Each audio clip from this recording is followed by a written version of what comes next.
Vilbert Vallance commented, "Excellent, excellent article. Grieving, Spiritual Experiences as Adaptive Processes, L.W. Easterling, J. Parker, K. Adams, B. Hyde, with Neimeyer plus J. MacPhail Childhood Foresight-Epiphany plus Synthesis Consensus Spiritual Self, W. James, V. Frankl, C. Jung, E. Cayce. Gilles and Neimeyer observed death, especially when it takes on the mask of senselessness and meaninglessness, would seem to be the ultimate challenge to the meaning of life." And the authors note how Janoff-Bulman and McPherson, 1997, focused on the subjective experience of pain which they relate to the shattered assumptions and an increased awareness of the fragility of life and human vulnerability. Death is a primal force. Death of Dorothy, the chimpanzee matriarch, on September 23, 2008. Dorothy, a female chimpanzee in her late 40s, died of congestive heart failure. Jeremy Berlin interviewed the photographer, Monica Supida, who was working as a volunteer at the rescue center when she took this photo. The fact that chimpanzees gathered to say farewell to their matriarch tells you of the pervasiveness and power in the idea and emotions involved in death. From the earliest history, humans have had dreams of death and the deceased. The first recorded dream of the deceased dates from 2100 BC in Egypt. Around 2100 BC, an Egyptian man named Henny wrote a letter to his dead father, asking him for help with his nightmares. 1. The life-death enigma. Historically, death gave birth to spirit as life force, symbol and archetype. Carl Gustav Jung, 1875–1961, was a Swiss psychiatrist and psychoanalyst who was a contemporary of Freud, as well as his confederate for a time. Jung was, of course, the creator of his famous concept of the collective consciousness and archetypes. A central concept in Jungian theory is individuation, the lifelong process of differentiation and development of the self out of conscious and unconscious elements. In Volume 8 of the Collected Works, paragraph 648, 1968 revised, Jung stated, "Life and spirit are two powers or necessities between which man is placed. Spirit gives meaning to his life, and the possibility of its greatest development. But life is essential to spirit, since its truth is nothing if it cannot live." Carl Jung, who explored the aspect of spirit as life force, observed, "The connection between spirit and life is one of those problems involving factors of such complexity that we have to be on our guard lest we ourselves get caught in the net of words in which we seek to ensnare these great enigmas." The problem must have begun in the grey dawn of time, when someone made the bewildering discovery that the living breath which left the body of the dying man in the last death rattle meant more than just air in motion. The connection early humans, or hominids, made was the connection between the absence of breath and the absence of a mysterious, unknowable, and magical life force. There is a widespread worldwide linguistic connection between the word breath and spirit. The Hebrew word ruach, the word connected to the idea symbol of spirit, translates alternately as wind, breathe, or spirit.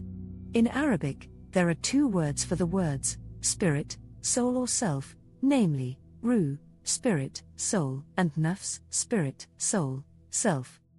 Both of these Arabic words are also connected to the ideas of breath or wind. For example, ruh is connected to ri, wind, and nafs to nafos, breath. In modern English, the word spirit stems from the Latin word spiritus and conveys the meaning of spirit, soul, courage, or vigor. However, the Latin spiritus originates in the Proto-Indo-European pes or speis, meaning to blow. As language evolved, it descended into Latin as the verb spirare, to breathe. The Latin word anima, soul, which is derived from the Indo-European root meaning to breathe. On the other side of the world, the Hindu word prana in Sanskrit refers to breath, life force, or vital principle and is viewed as a cosmic energy. The ancient Egyptians believed that a human soul was made up of 5 parts, in which Ka was the vital essence. Ka was breathed into a human being at the instant of birth, and it was Ka that actually gave the person life. Likewise, in Scandinavian, Baltic, and Slavic languages, the words for breath are intimately connected to words and concepts of the spirit. Man is not destroyed by suffering, he is destroyed by suffering without meaning. Dr. Paul Wong, author, researcher, psychologist, emphasizes that Viktor Frankl, while incarcerated in Nazi concentration camps, discovered the power of logotherapy, which means healing through meaning.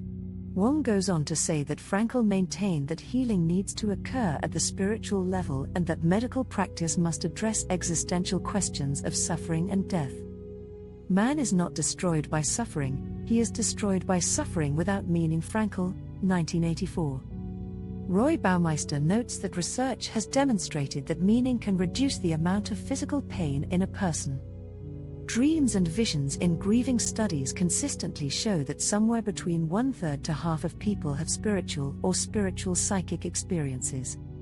There aren't any hard figures on types or categories of experiences, yet I suspect that dreams and visions of the deceased would likely be among the most frequent types of experiences. First, death is a universal reality in humanity. Secondly, death and the fear of death involves very powerful and primal emotions. Adams and Hyde emphasize that dreams of the deceased, and those that are related to death in other ways, are thus not uncommon during childhood, particularly given that such dreams can closely reflect stages of the grieving process. Qualitative studies have shown that some children reflect on their dreams and find meaning in them, with some of these dreams making a spiritual impact. Integrative model, Viktor Frankl, Carl Jung, William James. To understand something, whether we are aware of it or not, depends on choosing a model. We get to understand what we see by comparing it with something else, something that we think we understand better. But what we compare it with turns out to have a huge influence on the outcome. Ian McGilchrist, An Achievement of Mind, was properly identifying integrative model, a synthesis consensus of Viktor Frankl, Carl Jung, and William James. Dr. Paul Wong identified it as a new integrative approach. It is in fact new, having been overlooked by mainstream psychology. The synthesis consensus has 3 characteristics. 1. Spiritual experiences and spirituality create meaning and a sense of reality. Models, everyone seems to know I like to talk, but I also ask questions. There is a general consensus that spiritual experiences help them make sense of the world, and also experiences can generate strong emotions and motivations. 2. Different experiences create different worldviews. Tolerance. 3. Emotions energize the symbols, abstractions, or models. I don't see how psychiatry can possibly understand spirituality without that model. Carl Jung observed that life and spirit are 2 powers or necessities between which man is placed. Spirit gives meaning to his life, and the possibility of its greatest development. But life is essential to spirit, since its truth is nothing if it cannot live. Furthermore, Jung stated, from the psychological point of view, the phenomenon of spirit, like every autonomous complex, appears as an intention of the unconscious superior to, or at least on a par with, the intentions of the ego.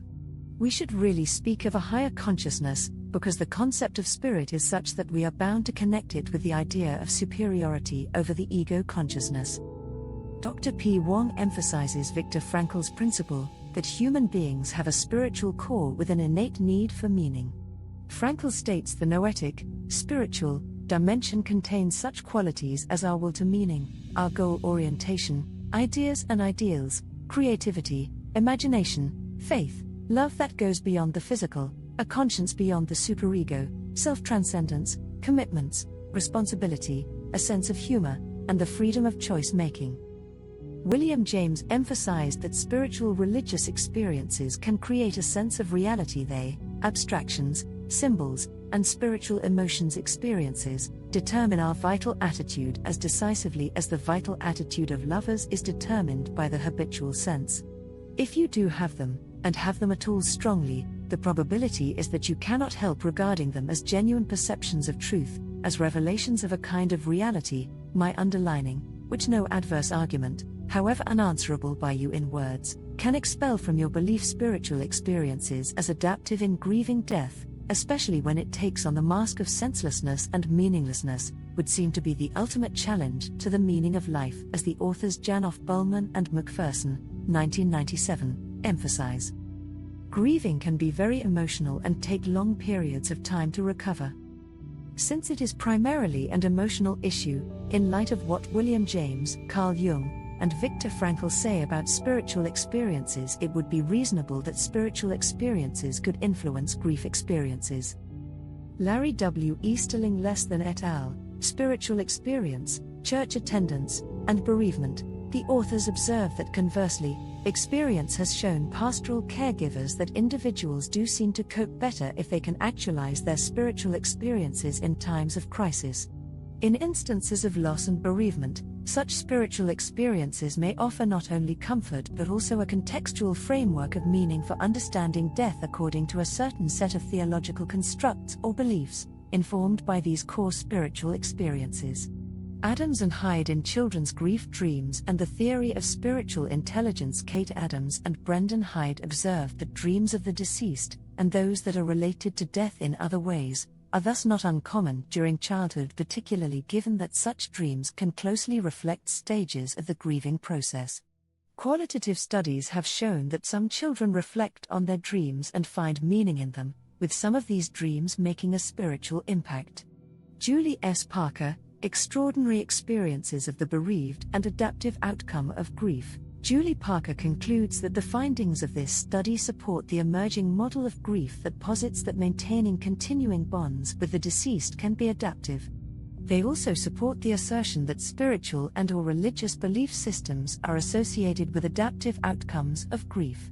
Dreams as communication method between the living and the dead. Ethnographic case study from Slovakia. Gabriela Kilianova came to conclusions similar to Julie Parker's. Gabriela Kilianova introduces her study of dreams of deceased in Slovakia by saying that dreams about deceased ancestors and departed relatives or friends represent a special category of dream experience in European and non-European societies. Research findings have demonstrated a rather high frequency of their occurrence. She goes on to say, I am including a sizable section about the views of Catholic priest in Slovakia in part because the priest assumed that such dreams help people deal with the loss of their loved ones. This essay explores the connection between spirituality and grieving, particularly focusing on the role of dreams and visions of the deceased. Spiritual experiences can provide meaning and a sense of reality during times of loss, helping individuals cope with grief. I emphasize the integrative model of Viktor Frankl, Carl Jung, and William James, who all emphasized the importance of spirituality in human experience in making sense of the world. It also highlights research suggesting that spiritual beliefs and practices can provide adaptive outcomes of grief, and that dreams of the deceased can be a form of communication between the living and the dead. My conclusion is that spiritual experiences can be a valuable resource for individuals navigating the grieving process.